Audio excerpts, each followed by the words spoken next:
Être victime de ces compétences techniques, parlons-en. Mais avant, rappelons très rapidement que dans notre dernière capsule, nous parlions des 3 niveaux de progression d'une belle carrière, d'une carrière réussie. Nous parlions justement du premier niveau qui est le niveau où vous êtes payé pour ce que vous faites. Le deuxième niveau où vous êtes payé pour ce que vous savez, pour ce que vous connaissez. Et le troisième niveau où vous êtes payé pour qui vous êtes. Aujourd'hui, nous commençons par le premier niveau où vous monnayez vos compétences techniques contre de l'argent. Donc, vous êtes au niveau du faire. Et si vous avez un peu de chance, si vous progressez à ce premier degré, vous passez au niveau du faire-faire. Vous pouvez passer de simple agent à manager ou à directeur ou même vice-président.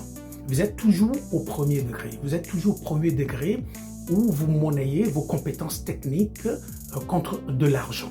Et gare à vous, si vous êtes très bon et même trop bon, tout vous marche. Vous réussissez, vous avez de très bons résultats.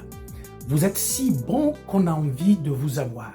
Vous êtes si bon qu'on a envie de vous garder.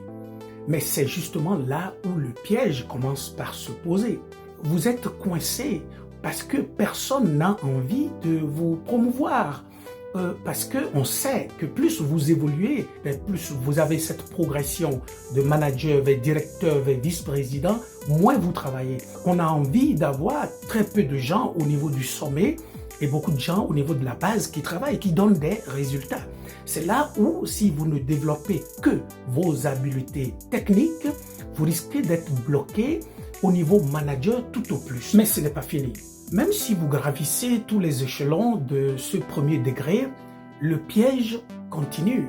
Le piège continue si, pendant 15 ans, vous restez au premier degré, le piège continue pour vous parce que vous devez pouvoir gravir rapidement les échelons et passer maintenant, faire une mutation vers le deuxième degré, qui est le degré où vous êtes payé non pas pour ce que vous faites, mais ce que vous savez. Vous êtes payé pour ce que vous connaissez. Et c'est ce que nous verrons dans notre prochaine capsule.